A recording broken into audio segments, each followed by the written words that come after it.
Hello everyone, welcome back to Salem Learning and heartily welcome to our English class. This is Mohammed Shaju, your English teacher. ഇന്ന് നമ്മൾ discuss ചെയ്യാൻ വന്നിരിക്കുന്ന chapter ഒരു important chapter ആണ്. കാരണം നമ്മുടെ text ബുക്കിലെ രണ്ടാമത്തെ ചാപ്റ്റർ ആയിട്ടുള്ള ഡെപ്ത് ഓഫ് ഗ്രാറ്റിറ്റ്യൂഡ് എന്ന് പറയുന്ന ഒരു കിടിലൻ ചാപ്റ്റർ ആണ് നമ്മളിന്ന് ഡിസ്കസ് ചെയ്യുന്നത്. സോ പെട്ടെന്ന് തന്നെ നമുക്ക് ചാപ്റ്ററിലേക്ക് വരാം. എന്താണ് ഈ ഒരു പിക്ചർ കാണുന്ന സമയത്ത് നമ്മൾക്ക് മനസ്സിലാവുന്നത്? നൊബേൽ പ്രൈസിന്റെ വേദിയാണത്. നൊബേൽ പ്രൈസിന്റെ വേദി. നൊബേൽ പ്രൈസ് നമ്മൾ കേട്ടിട്ടുണ്ടല്ലോ അല്ലെ. രവീന്ദ്രനാഥ് ടാഗോർ എന്ന പേരൊക്കെ നമ്മൾ കേട്ടിട്ടുണ്ടല്ലോ. രവീന്ദ്രനാഥ് ടാഗോർ ഇന്ത്യക്കാരനാണ്. ആദ്യത്തെ നൊബേൽ സമ്മാനം വാങ്ങിക്കുന്ന ഇന്ത്യക്കാരനാണ്. ആദ്യത്തെ നൊബേൽ സമ്മാനം വാങ്ങിക്കുന്ന ഏഷ്യക്കാരനാണ്. ഓക്കെ, ചില്ലറക്കാരനല്ല. ഗീതാഞ്ജലി എന്ന് പറയുന്ന അദ്ദേഹത്തിന്റെ വോക്കിന് നൊബേൽ സമ്മാനം കിട്ടിയിട്ടുണ്ടെന്നൊക്കെ നമുക്കറിയാം. അപ്പോൾ ഒരു വലിയ സമ്മാനമാണ് അല്ലെ എന്ന് നമുക്കറിയാം. സാഹിത്യത്തിനാണ് അദ്ദേഹത്തിന് സമ്മാനം കിട്ടിയത്. ഈ ഒരു ലിറ്ററേച്ചറിന്, സാഹിത്യത്തിന് സമ്മാനം കിട്ടിയ ഒരു മറ്റൊരു വ്യക്തിയാണ് നമ്മൾ ഇന്ന് പരിചയപ്പെടാൻ പോകുന്നത്. പേര് സെൽമ ലാഗർലോഫ് എന്നാണ്. നമുക്കറിയാമല്ലോ, ഒരു സമ്മാനം കിട്ടിക്കഴിഞ്ഞാൽ അദ്ദേഹം 2 വാക്ക് സംസാരിക്കും അല്ലെ. അപ്പൊ നൊബേൽ പ്രൈസ് കിട്ടിക്കഴിഞ്ഞാലും അവർ എന്ത് ചെയ്യും? സംസാരിക്കും, ഒരു സ്പീച്ച് ഉണ്ടാവും. ആ സ്പീച്ച് സെൽമ ലാഗർലോഫിന്റെ ആ ഒരു സ്പീച്ചാണ് നമുക്കിവിടെ പഠിക്കാനുള്ളത്. എന്നതിന് ശേഷം ഈ ഒരു സമ്മാനം വാങ്ങിച്ചതിന് ശേഷം അവർ നടത്തുന്ന ഒരു ഗംഭീരമായിട്ടുള്ള ഒരു പ്രസംഗം, ഒരു വ്യത്യസ്തമായ രീതിയിലാണ് അവിടെ ഈ ഒരു പ്രസംഗമുള്ളത്. ഇതാണ് നമ്മൾ ഇന്ന് പഠിക്കാൻ പോകുന്നത്. ഓക്കെ, നമുക്ക് നേരെ സെൽമ ലാഗർലോഫ് ആരാണെന്ന് നോക്കാം. Selma Lagerlof was A Swedish writer.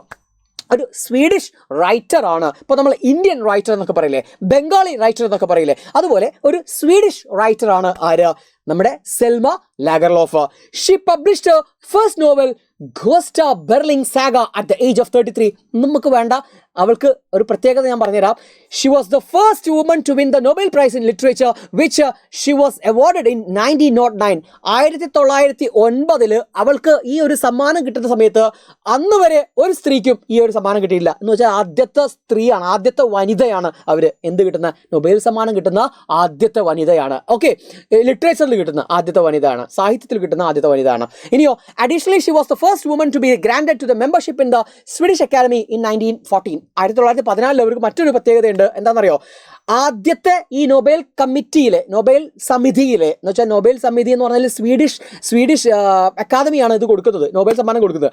അപ്പോൾ ആ അക്കാദമിയിലെ ഒരു മെമ്പറായി, ആദ്യത്തെ വനിതയായ മെമ്പറായതും ആര് തന്നെയാണ്? നമ്മുടെ ഈ ഒരു സെൽമ ലാഗർലോഫ് തന്നെയാണ്. അപ്പോൾ നേരെ നമ്മുടെ ചാപ്റ്ററിൽ എത്തും. നമ്മുടെ വിഷയമല്ല, ജസ്റ്റ് പറഞ്ഞോളൂ. സെൽമ ലാഗർലോഫ് എന്ന പേര് നിങ്ങൾ ഓർത്ത് വെക്കുക. സ്വീഡിഷ് കാര്യമാണെന്ന് നിങ്ങൾ, സ്വീഡിഷ് റൈറ്റർ ആണെന്ന് നിങ്ങൾ കാര്യം ഓർത്ത് വെക്കുക. നേരെ പാരാ 1 നമ്മൾ വരികയാണ്. പാരഗ്രാഫ് 1 എന്തൊക്കെയാണ് പറയാനുള്ളത് നോക്കാം. പിക്ചറൊക്കെ വെച്ച് മീനിങ് ഒക്കെ കൊടുത്ത് അടിപൊളിയായിട്ടാണ് നമ്മളിത് ചെയ്തിട്ടുള്ളത്. സോ മറക്കൂല, നമ്മൾ കറക്റ്റായിട്ട് നമ്മുടെ മൈൻഡിൽ സാധനം ഉണ്ടാവും. നോക്കാം. A few days ago, first paragraph ആയിട്ട് ഞാൻ വായിക്കുന്നത്, ശ്രദ്ധിച്ച് കേട്ടോ. എന്താ പറയുന്നത്? എ ഫ്യൂ ഡേയ്സ് എഗോ, കുറച്ച് ദിവസങ്ങൾക്ക് മുൻപേ എന്താ സംഭവിച്ചു? I was sitting in the train. ഞാനിങ്ങനെ ട്രെയിനിലിരിക്കുകയായിരുന്നു. ഓക്കെ, യാത്ര ചെയ്യായിരിക്കുമല്ലോ ട്രെയിനിൽ അല്ലേ. ട്രെയിനിലിരിക്കുകയായിരുന്നു. Bound for Stockholm. എവിടേക്കാണ് ഞാൻ പോകുന്നത്? ബൗണ്ട് ഫോർ എന്ന് പറഞ്ഞാൽ ഓൺ ദ വേ ടു, അല്ലെങ്കിൽ ഹെഡിങ് ഫോർ എന്നൊക്കെ പറയും. പോകുകയായിരുന്നു, യാത്രയിലായിരുന്നു. എവിടേക്ക്? Four Stockholm. സ്റ്റോക്ക്ഹോം എന്ന് പറഞ്ഞാൽ സ്വീഡന്റെ ക്യാപിറ്റൽ സിറ്റി ആണെന്ത്? സ്റ്റോക്ക്ഹോം. ഓക്കെ, സ്റ്റോക്ക്ഹോം ചിത്രമുണ്ട്, അടിപൊളി സ്ഥലമാണ്. സ്റ്റോക്ക്ഹോമിലേക്ക് ഞാൻ പോവുകയായിരുന്നു. എങ്ങനെയാ പോകുന്നത്? ട്രെയിനിലിരുന്നിട്ടാ പോകുന്നത് അല്ലേ. ട്രെയിൻ അടിപൊളി ട്രെയിനാണ്. ട്രെയിനിലിരുന്ന് ഞാനിങ്ങനെ പോവുകയായിരുന്നു. എവിടേക്കാണ് പോകുന്നത്? ഐ വാസ് ഹെഡിങ് ടു, ആ ഹെഡിങ് എന്ന് പറഞ്ഞാൽ on the way. I was on the way to Stockholm. സ്റ്റോക്ക്ഹോമിലേക്ക് ബൗണ്ട് ഫോർ പോവുകയായിരുന്നു. Okay, it was early evening. Evening സമയമാണ്. ഓക്കെ, ഈവനിങ് ആണ്. There was little light in my compartment. എൻ്റെ കമ്പാർട്ട്മെന്റിൽ വെളിച്ചം തീരെ കുറവായിരുന്നു. ഓക്കെ, പിന്നെയോ, ആൻഡ് കമ്പാർട്ട്മെന്റ് അറിയാലോ, ട്രെയിനിലെ കമ്പാർട്ട്മെന്റിൽ വെളിച്ചം കുറവായിരുന്നു. And none at all outside. Evening ആയതുകൊണ്ട് തന്നെ പുറത്തും അത്ര പ്രകാശമില്ലായിരുന്നു എന്നാണ് പറഞ്ഞത്. And none at all outside, പുറത്തും അങ്ങനെ തന്നെ വലിയ പ്രകാശമൊന്നും ഇല്ലായിരുന്നു. ക്ലിയർ അല്ലേ? എന്താണ് നീ? മൈ ഫെല്ലോ പാസഞ്ചേഴ്സ് എന്ന് പറഞ്ഞാൽ എൻ്റെ കൂടെ യാത്ര ചെയ്യുന്ന മറ്റു യാത്രക്കാര്. ഓക്കെ, ഫെല്ലോ എന്ന് പറഞ്ഞാൽ അനദർ പേഴ്സൺ എന്ന അർത്ഥമുള്ളൂ. അപ്പം ഫെല്ലോ പാസഞ്ചേഴ്സ് എന്ന് പറഞ്ഞാൽ എൻ്റെ കൂടെ യാത്ര ചെയ്യുന്ന മറ്റു യാത്രക്കാര്. വേർ ഡോസിങ് എന്ന് പറഞ്ഞാൽ സ്ലീപ്പിംഗ് ലൈറ്റ്ലി, ചെറുതായിട്ട് ഇങ്ങനെ ഉറങ്ങുക. ബസ്സിൽ കയറി പാടുന്ന ചില ആൾക്കാർ ഉറങ്ങൂലേ അല്ലേ. അപ്പോൾ അതുപോലെ ട്രെയിനിൽ ഇങ്ങനെ ചെറിയ ഉറക്കമാണ്, വലിയ ഉറക്കമൊന്നുമില്ല, ഉറങ്ങില്ല എന്ന രീതിയിൽ they were dozing. ചില ആൾക്കാരൊക്കെ ലൈറ്റ് സ്ലീപ്പ് ഓക്കെ ഉറങ്ങുന്നുണ്ട്.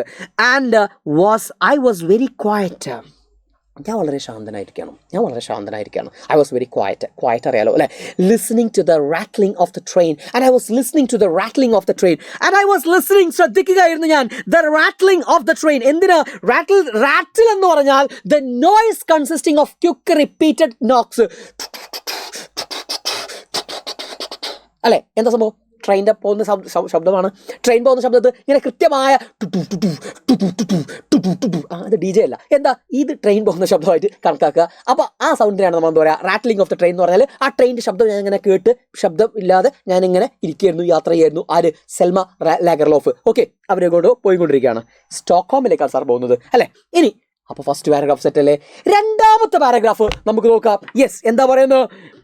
ആൻഡ് ദെൻ അപ്പോഴാണ് I began to think, ഞാനൊരു കാര്യം ആലോചിച്ചു. എന്താ ഞാൻ ആലോചിച്ചത്? I began to think of all other times I had come up to Stockholm. സ്റ്റോക്ക്ഹോമിലേക്ക് ഇതിന് മുമ്പേ ഞാൻ പോയിട്ടുണ്ട്. ആ സന്ദർഭങ്ങളൊക്കെ ഞാൻ ആലോചിച്ചു. എന്താ? I think all the other times, മറ്റ് സമയങ്ങൾ, ഞാൻ സ്റ്റോക്ക്ഹോമിലേക്ക് പോയ മറ്റ് സന്ദർഭങ്ങൾ, ഐ ഹാഡ് കം ടു സ്റ്റോക്ക്ഹോമിലേക്ക് ഞാൻ പോയ മറ്റ് സന്ദർഭങ്ങൾ, ഐ ബിഗാൻ ടു തിങ്ക്, ഞാൻ ആലോചിച്ചു. Okay, it had usually been to do something difficult. സാധാരണ ഞാൻ ഇവിടേക്ക് വരാറ് എന്തെങ്കിലും ഡിഫിക്കൽട്ടായിട്ടുള്ള കാര്യങ്ങൾ ചെയ്യാനാണ്. അതെന്താ അത്?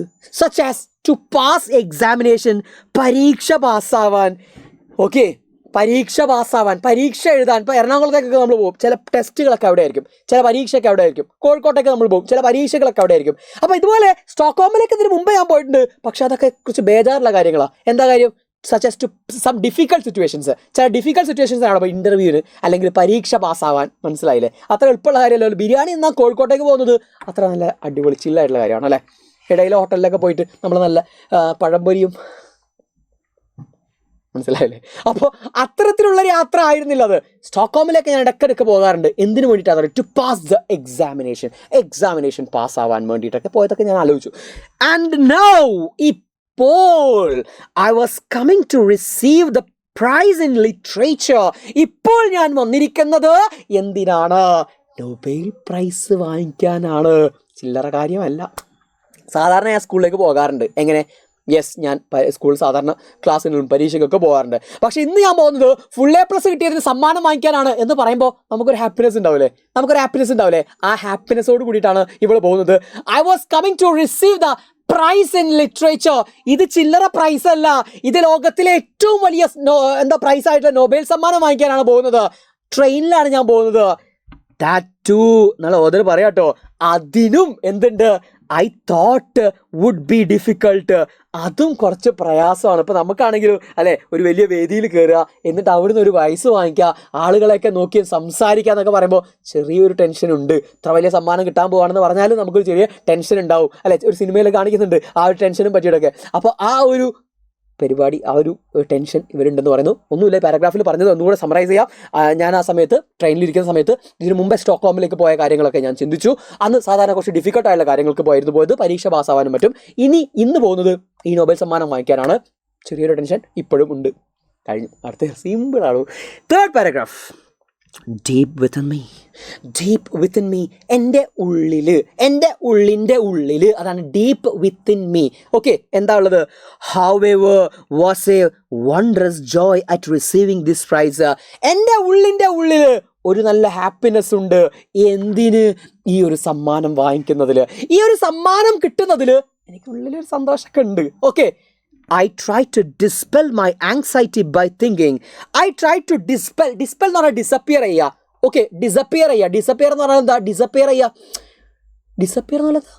ചെയ്യുക, ഇല്ലാതെയാവുക. ഓക്കെ, ഇല്ലാതെയാവുക, വാനിഷ് ആവുക എന്നൊക്കെ പറയും. അപ്പോൾ I try to dispel my anxiety. എൻ്റെ ആ ഒരു വ്യാകുലത, ആ ഒരു ആങ്സൈറ്റിയെ ഞാൻ ഇല്ലാതെയാക്കാൻ ശ്രമിച്ചു. എങ്ങനെ? By thinking those who would rejoice. ആ ആളുകളെ ആലോചിച്ചിട്ട്. എങ്ങനെയുള്ള ആളുകൾ? ഹൂ വുഡ് റിജോയ്സ് എന്ന് പറഞ്ഞാൽ ഹാപ്പി ആവുന്ന എനിക്ക് സമ്മാനം കിട്ടുന്നത് കണ്ടിട്ട്, അറ്റ് മൈ ഗുഡ് ഫോർച്യൂൺ, എൻ്റെ ഈ ഭാഗ്യം കണ്ടിട്ട്, എൻ്റെ ഈ സമ്മാനം കിട്ടുക എന്ന് പറയുന്ന എൻ്റെ ഈ ഭാഗ്യം കണ്ടിട്ട് ഹാപ്പി ആവുന്ന ഒരു ടീമുണ്ട്, ആ ഒരു സെറ്റ് ഓഫ് പീപ്പിൾ ഉണ്ട്. അവരെക്കുറിച്ച് ഓർത്തിട്ട് ഞാൻ എന്ത് ചെയ്തു, എൻ്റെ ഈ ഒരു ആങ്സൈറ്റി, ഈ ഒരു വ്യാകുലത, ടെൻഷന് കവർ ചെയ്യാൻ വേണ്ടി ശ്രമിച്ചു. നമ്മളങ്ങനെയാണല്ലോ, നമ്മൾ അങ്ങനെ ടെൻഷനൊക്കെ വരുമ്പോൾ നമ്മൾ വേറെ എന്തെങ്കിലുമൊക്കെ ആലോചിച്ചിട്ട്, പോസിറ്റീവായിട്ടുള്ള കാര്യങ്ങൾ ആലോചിച്ചിട്ട് ഇതിനെ വല്ല എന്ത് ചെയ്യാൻ നോക്കും, ഡിസ്പെൽ ചെയ്യാൻ വേണ്ടി ശ്രമിക്കും, ഡിസപ്പിയർ ചെയ്യാൻ ശ്രമിക്കും, ഈ ആങ്സൈറ്റിയെ, അല്ലേ? അതുപോലെ അവരും ചെയ്തു. എനിക്ക് ഈ സമ്മാനം കിട്ടുന്നതിൽ റിജോയ്സ് ചെയ്യുന്ന, ഹാപ്പി ആവുന്ന കുറച്ച് ആളുകളെ കുറിച്ച് ഞാൻ ആലോചിച്ചു. ആരൊക്കെ അത്? there were many good friends, there were my good friends. അവിടെ എനിക്ക് കുറച്ച് സുഹൃത്തുക്കളുണ്ട്, നല്ല സുഹൃത്തുക്കളുണ്ട്. പിന്നെ ആരാ? Yes, there were my good friends. Then my brothers and sisters. മറ്റൊരു ടീംസ് ആരാണ്? എൻ്റെ ബ്രദേഴ്സ്, എൻ്റെ സിസ്റ്റേഴ്സ്, അറിയാലേ? ആൻഡ് ഫസ്റ്റ് ആൻഡ് ഫോർമോസ്റ്റ്, അതിലൊക്കെ ഉപരി ആദ്യം ഒരാളുണ്ട് കേട്ടോ. ആരാണെന്നറിയോ? മൈ ഓൾഡ് മദർ, എൻ്റെ പൊന്നമ്മ, അല്ലേ? നമുക്കൊരു സമ്മാനം കിട്ടുമ്പോൾ, നമുക്കൊരു നേട്ടം ഉണ്ടാകുമ്പോൾ അതിൽ ഏറ്റവും കൂടുതൽ സന്തോഷിക്കുന്ന ആദ്യത്തെ 2 പേര്, ഒന്ന് അമ്മയും ഒന്ന് അച്ഛനും ആയിരിക്കും, അല്ലേ? അതിൽ ആദ്യത്തെ ആൾ അമ്മയാണ്. Who's sitting back at home, ഇന്ന് അമ്മ വീട്ടിലാണ് ഇരിക്കുന്നത്. ഓക്കെ, അമ്മ ഇങ്ങോട്ട് വന്നിട്ടില്ല. Was happy to have lived to see this day. ഈ ദിവസം കാണാൻ വേണ്ടിയാണല്ലോ ദൈവം എനിക്ക് ആയുസ് നീട്ടിത്തന്നത്, സന്തോഷമുണ്ട് എനിക്ക് എന്ന അർത്ഥത്തിൽ അമ്മ അവിടെ ജീവിക്കുകയാണ്, അമ്മ വീട്ടിലുണ്ട്. But then I thought of my father. അപ്പോഴാണ് എൻ്റെ ഉള്ളിലേക്ക് മറ്റൊരാളുടെ മുഖം ഓർമ്മയിലേക്ക് വരുന്നത്. ആരാണത്? Then I thought of my father. എൻ്റെ അച്ഛനെ കുറിച്ച് ഞാൻ ഓർത്തു. And felt a deep sorrow. എനിക്ക് വല്ലാത്ത ദുഃഖമുണ്ടായി. സോറോ ദുഃഖമാണ്, എനിക്ക് വല്ലാത്ത സങ്കടമുണ്ടായി. That he was no longer alive. ഇന്ന് അദ്ദേഹം ഇല്ല. He was no longer alive. ഇന്ന് അദ്ദേഹം ജീവനോടെ ഇല്ല. I could not go and tell him that I had been awarded the Nobel Prize. എനിക്ക് അദ്ദേഹത്തിൻ്റെ അടുത്തേക്ക് പോയിട്ട് അദ്ദേഹത്തോട് ഇങ്ങനെ പറയണമെന്നുണ്ട്, എനിക്ക് അച്ഛാ നോബൽ സമ്മാനം കിട്ടി എന്ന് പറയണമെന്നുണ്ട്. പക്ഷേ അതിന് സാധിക്കില്ല, കാരണം അച്ഛൻ മരിച്ചുപോയി. I knew that one would have been happier. I knew, എനിക്ക് അറിയാമായിരുന്നു എന്ത്? that no one would have been happier than he to hear this. അദ്ദേഹത്തെക്കാൾ ഈ വാർത്ത കേട്ട് സന്തോഷിക്കുന്ന മറ്റൊരു വ്യക്തി ഈ ലോകത്തുണ്ടാവില്ല എന്നെനിക്ക് ഉറപ്പാണ്. എന്താണ്? അച്ഛനേക്കാൾ ഈ വാർത്ത കേൾക്കുമ്പോൾ സന്തോഷിക്കുന്ന മറ്റൊരു വ്യക്തി ഉണ്ടാവില്ല എന്നെനിക്ക് ഉറപ്പാണ്. അത്രയും സന്തോഷമായിരിക്കും ഈ മനുഷ്യന്, അച്ഛൻ ഇത് കേൾക്കുമ്പോൾ. പക്ഷെ അച്ഛൻ ഇന്ന് ജീവിച്ചിരിപ്പില്ല. Yes, it was a deep sorrow. അതെ, അതൊരു വല്ലാത്ത ദുഃഖമുള്ള കാര്യമാണ്. To me that I could not tell him. എനിക്ക് അച്ഛനോട് പറയാൻ പറ്റിയില്ലല്ലോ എന്നുള്ളത് എനിക്ക് ഭയങ്കര സങ്കടമുണ്ടാക്കുന്ന ഒരു കാര്യമാണ്.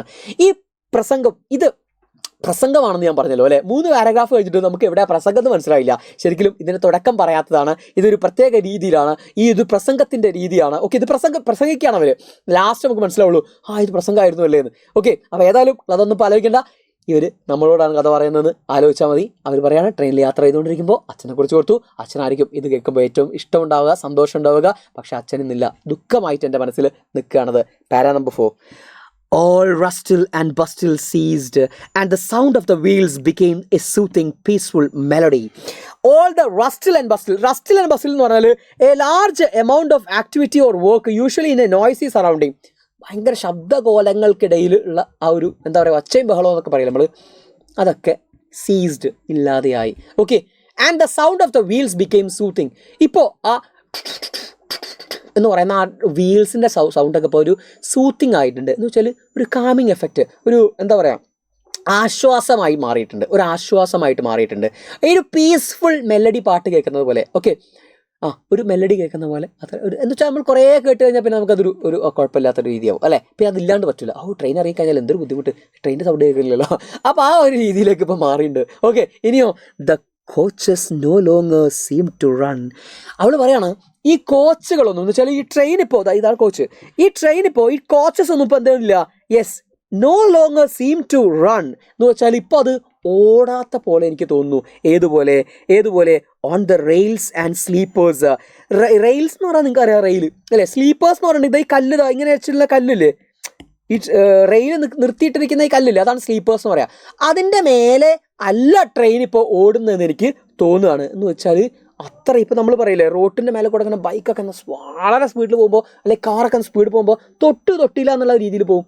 റോഡിൻ്റെ മേലെ തൊട്ടിരുന്നോ നമുക്ക് സംശയം, അത്രയും സ്പീഡിൽ പോകും, സ്മൂത്തായിട്ട് പോകുമ്പോൾ ഉദ്ദേശിക്കുന്നത്. ട്രെയിൻ അത്രയും സ്പീഡിലാണ്, അതുപോലെ തന്നെ സ്മൂത്തായിട്ടാണ് പോകുന്നത്. ഏതുപോലെ ടു ഗ്ലൈഡ് ഇൻ ടു സ്പേസിൽ അതിങ്ങനെ ഗ്ലൈഡ് ചെയ്യുന്നത് പോലെ തോന്നുവാണ്.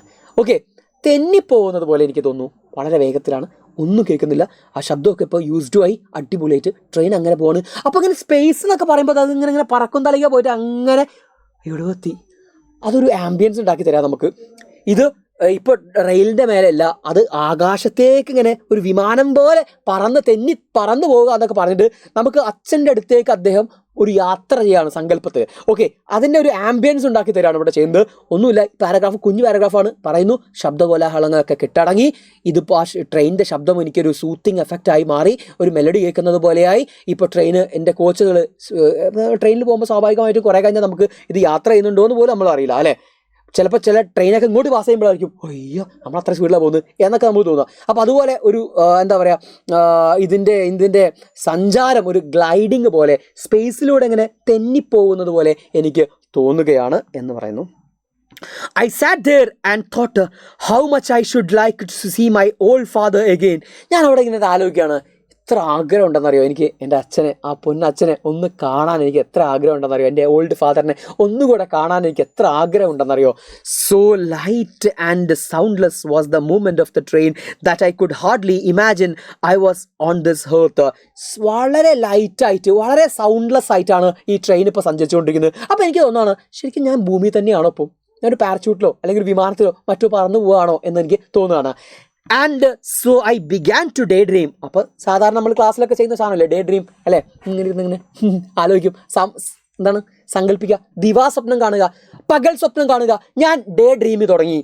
ജസ്റ്റ് തിങ്ക്, വെറുതെ ഞാൻ ചിന്തിച്ചു, എന്ത്, if I were going to meet my father in paradise. ഇപ്പം ഞാൻ അങ്ങനെ പോകുന്നത് എൻ്റെ അച്ഛനെ കാണാനാണെങ്കിലോ, സ്വർഗരാജ്യത്തിലേക്ക് എൻ്റെ അച്ഛനെ കാണാൻ വേണ്ടിയിട്ട് ഞാൻ പറന്നു പോവുകയാണെങ്കിലോ എന്ന് ഞാൻ ആലോചിച്ചു, സങ്കല്പിച്ചു. I seem to have heard of such things happening to other people. ഞാൻ കേട്ടിട്ടുണ്ട് ഇങ്ങനെ ആൾക്കാർ പോയതും ഇങ്ങനെ ആളുകൾ മരിച്ചുപോയ ഭാര്യയോട് സംസാരിക്കുന്നതും ഒക്കെ ഞാൻ കേട്ടിട്ടുണ്ട്. അപ്പോൾ എന്തുകൊണ്ട് എനിക്കായിക്കൂടാ, ഞാൻ എൻ്റെ അച്ഛനെ കാണാൻ പോവാണ്. Okay, why then not to myself? പല ആൾക്കാരും ചെയ്തിരിക്കുന്നു പറഞ്ഞു, പിന്നെ എനിക്കെന്തുകൊണ്ട് ചെയ്തുകൂടാ, എനിക്കെന്തുകൊണ്ട് ആയിക്കൂടാ. ഓക്കെ, മരിച്ചുപോയ എൻ്റെ അച്ഛനോട് സംസാരിച്ചുകൂടാ, അദ്ദേഹത്തിൻ്റെ അടുത്തേക്ക് പോയിക്കൂടാ. The train went gliding on, but it had a long way to go yet. Train അത്ര സ്പീഡിൽ തെന്നി പോവാണ്, പക്ഷെ എന്നാലും ഒരുപാട് ദൂരം ഇനിയും സഞ്ചരിക്കാണ്ട്. And my thoughts raced ahead of it. എൻ്റെ ചിന്തകളും raced ahead of it എന്ന് പറഞ്ഞാൽ അതിൻ്റെ മുമ്പിലായിക്കൊണ്ട്, ഫർദർ ഫോർവേഡ് ഇൻ സ്പേസ്, മുമ്പിലായിക്കൊണ്ട് എൻ്റെ ചിന്തകളും ഇങ്ങനെ മുമ്പിലേക്ക് കുതിച്ചു കൊണ്ടിരുന്നു. ഞാനും ഇങ്ങനെ ആലോചിച്ചു കൊണ്ടിരിക്കുകയാണ്. ഓക്കെ, നമ്മളിങ്ങനെ ചിന്തിക്കില്ലേ ഓരോരോ കാര്യങ്ങൾ. അപ്പോൾ അതുപോലെ ഓതർ പറയാണ്, ഞാനും ഇങ്ങനെ ചിന്തിച്ചുകൊണ്ടിരിക്കുകയാണ്, അവിടേക്ക് അച്ഛൻ്റെ അടുത്തേക്ക് പോയിക്കൊണ്ടിരിക്കുകയാണ്. ഓക്കെ, ഒരു ടൈം ട്രാവൽ പോലെ നമുക്കൊക്കെ വേണമെങ്കിൽ സങ്കല്പിക്കാം, നമ്മുടെ ഫസ്റ്റ് ചാപ്റ്റർ പോലെ അല്ലേ. ഇനി next 6th paragraph. Father will certainly be sitting in a rocking chair. ഞങ്ങൾ സങ്കല്പിക്കാം, ഇപ്പം നമ്മളിപ്പോൾ ക്ലാസ്സിൽ ഇരുന്നിട്ട് ആലോചിക്കില്ലേ, ക്ലാസ്സിൽ ഇരുന്നിട്ട് അമ്മ ഇപ്പം ഇങ്ങനെ അടുക്കളയിൽ ഇങ്ങനെ ഉണ്ണിയപ്പം ചുട്ടുകൊണ്ടിരിക്കുകയായിരിക്കും അല്ലേ, അയ്യോ വിഷ്ണു. ഇതേപോലെ അമ്മ ഉണ്ണിയപ്പം ചുട്ട് നിൽക്കുന്നു എന്ന് പറഞ്ഞതുപോലെ അവൾ ആലോചിക്കാണ്, സ്വർഗത്തിൽ ഞാൻ എത്തുമ്പോൾ അച്ഛൻ എന്ത് ചെയ്യുമായിരിക്കും. Yes, father will certainly be sitting in a rocking chair. Rocking chair എന്ന് പറഞ്ഞാൽ ഇതാണ്, ആടുന്ന കസേരയിൽ മൂപ്പൻ ഇങ്ങനെ ഇരിക്കുകയായിരിക്കും. ഓൺ ദ വരാന്ത, സ്വർഗത്തിലൊരു വരാന്ത ഉണ്ട്, വരാന്തയുടെ മേലെ. Okay, with a garden full of sunshine, flowers and birds in front of him. അദ്ദേഹത്തിൻ്റെ മുമ്പിൽ ഒരു നല്ല പൂന്തോട്ടമുണ്ട്, അതുപോലെ തന്നെ നല്ല പൂക്കളുണ്ട്, അതുപോലെ നല്ല സൺഷൈൻ ഉണ്ട്, സൂര്യപ്രകാശമുണ്ട്. അടിപൊളിയായിട്ടുള്ള ഒരു ആംബിയൻസിൽ അച്ഛൻ അങ്ങനെ ഒരു റോക്കിംഗ് ചെയറിലിരുന്ന് പുസ്തകം വായിക്കുകയായിരിക്കും. He will be reading, of course, തീർച്ചയായും, അതാണ് ഓഫ് കോഴ്സ്, തീർച്ചയായും മൂപ്പര് വായിക്കുകയായിരിക്കും. ജീവിച്ചിരിക്കുന്ന സമയത്തും വായന. അപ്പോൾ സ്വാഭാവികമായിട്ടും പാരഡൈസ് പോയാലും അദ്ദേഹം എന്തായിരിക്കും, വായന തന്നെയായിരിക്കും. But when he see me, പക്ഷെ എന്നെ കാണുമ്പോൾ, will put down his book, പുസ്തകമൊക്കെ മാറ്റി വെച്ചു. ആരായി വരുന്നത്? pushes his spectacles high upon his forehead. Forehead എന്ന് പറഞ്ഞ നെറ്റിത്തടം, സ്പെക്ടക്കിൾസ് എന്ന് കണ്ണട. ആ കണ്ണട ഇങ്ങനെ എന്നെ കണ്ടപ്പോൾ ഫോർഹെഡിൽ ഇങ്ങനെ മാറ്റി വെക്കും. ഫോർഹെഡിൽ ഇങ്ങനെ മാറ്റി വെക്കും. എന്നിട്ടോ ആൻഡ് ഗെറ്റ് അപ്പ്, എണീക്കും. ആൻഡ് വാക്ക് ടുവേർഡ്സ് മീ, എൻ്റെ അടുത്തേക്ക് വരും. മോളെ അല്ലേ, he will say good day my daughter. നമ്മൾ ഗുഡ് മോർണിംഗ് എന്നൊക്കെ പറയുന്നത് good day my daughter greeting ആണ് കേട്ടോ. I am very glad to see you. കണ്ടതിൽ വളരെ സന്തോഷം, അച്ഛന് വളരെ സന്തോഷം മോളെ. Oh why you are here, എല്ലാം എന്തിനാ ഇവിടെ വന്നിരിക്കുന്നത്? And how are you my child, എന്താ ഇവിടെ, എങ്ങനെയുണ്ട്, നിനക്ക് സുഖം തന്നെയല്ലടാ? Just as he always used to do.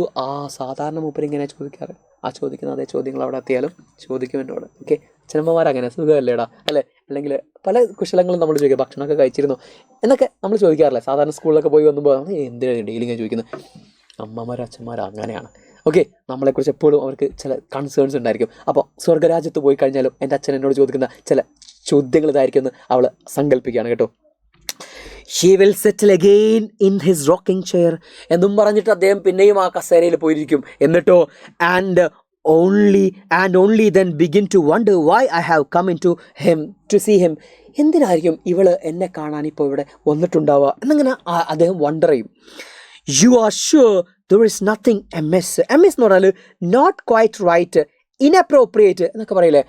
കുഴപ്പമൊന്നുമില്ല എന്ന് വിചാരിക്കുന്നു അല്ലേ മോളെ, പ്രശ്നമൊന്നുമില്ലല്ലോ. എന്താ അച്ഛനെ കാണാൻ ഇപ്പോൾ അവിടെ വന്നിക്കുന്നത്, അതും ഇത്രയും ദൂരം സഞ്ചരിച്ച് സ്വർഗത്തിൽ വന്നിക്കുന്നത്? ഹി വിൽ ആസ്ക് സഡൻലി, പെട്ടെന്ന് അദ്ദേഹം ചോദിക്കും എന്നോട്, കുഴപ്പമൊന്നുമില്ലല്ലോ. No father all is well. ഒരു കുഴപ്പമില്ല അച്ഛാ, ഒന്നും ഒപ്പിച്ചിട്ടില്ല ഞാൻ വന്നുള്ളത്, ഒരു കുഴപ്പമില്ല, എല്ലാം ഓക്കെ ആണ്. I will reply but then just as I am about to break my news to him. പക്ഷേ ഈ നൊബേൽ സമ്മാനം കിട്ടിയ ആ വാർത്ത ഞാൻ ബ്രേക്ക് ചെയ്യുന്നതിന് മുമ്പേ നമ്മളൊന്ന് ചിലപ്പോൾ അങ്ങനെ കളിക്കാറില്ലേ. ഇപ്പോൾ നമ്മൾ ഫുൾ എ പ്ലസ് എത്ര മാർക്ക് കിട്ടിയിട്ടുണ്ട്, ഫുൾ മാർക്ക് മാത്സിൽ ഫുൾ കിട്ടിയിട്ടുണ്ട്. പക്ഷേ വീട്ടിലെത്തിയിട്ട് അമ്മേനെ ഞെട്ടിക്കല അല്ലേ, അമ്മേ എന്താ പറയുക, മാത്സിൻ്റെ പേപ്പർ എനിക്ക് തോറ്റുണ്ടാവൂലേ എന്ന് പറയാൻ ആ ഒരു സംഭവം ഉണ്ടാക്കാൻ വേണ്ടിയിട്ട് ക്രിയേറ്റ് ചെയ്യാൻ വേണ്ടി നമ്മളൊന്നും ഇങ്ങനെ ജസ്റ്റ് ഒരു കോമിക് കളിക്കും, അതേപോലെ ഒരു ഡ്രാമ കളിക്കും. അതേപോലെ ഇവള് ആദ്യമേ ഇത് പറഞ്ഞില്ല, ആദ്യമേ ഈ ന്യൂസ് പറഞ്ഞില്ല, വേറെ രീതിയിലാണ് പറയുന്നത്. എങ്ങനെയാണ് പറയുന്നത് നോക്കാം. I will decide to keep it back just a longer and try the indirect approach. ഞാൻ പറഞ്ഞ ഇൻഡയറക്റ്റ് അപ്രോച്ച് ഞാൻ നേരത്തെ മാത്സിൻ്റെ പേപ്പർ കിട്ടിയപ്പോൾ മാർക്ക് പറയാതെ തിരിഞ്ഞു കളിച്ചില്ലേ, അത് ഈ ഒരു രീതിയിലാണ് ഞാൻ ഇത് പറയാൻ പോകുന്നത്. എങ്ങനെയല്ല, നേരിട്ട് ഞാൻ പറയൂല ഇപ്പോൾ. ഓക്കെ, എന്താ എനിക്ക് സമ്മാനം കിട്ടിയിട്ടുള്ള കാര്യം നേരിട്ട് പറയാൻ പോകുന്നില്ല, മറ്റൊരു രീതിയിലാണ് ഞാൻ പറയാൻ പോകുന്നത്. I have come to ask you for your advice. അച്ഛാ, ഞാൻ ഇവിടെ വന്നുള്ളത് എനിക്കൊരു ഉപദേശത്തിനാണ്. എന്താ ഉപദേശം? ഫാദർ ഐ വിൽ സേ, ഞാൻ പറയും അങ്ങനെ എൻ്റെ അച്ഛനോട് ഞാൻ പറയും എനിക്കൊരു ഉപദേശം വേണം അച്ഛാ. For I am very heavily in ഡെപ്റ്റ്. എനിക്ക് വലിയ കടമുണ്ടച്ചാ എന്ന് ഞാൻ പറയും. ഡെപ്റ്റ് എന്ന് പറഞ്ഞാൽ കടമാണ്. എനിക്ക് വലിയൊരു കടമുണ്ടച്ചാ. കടമോ?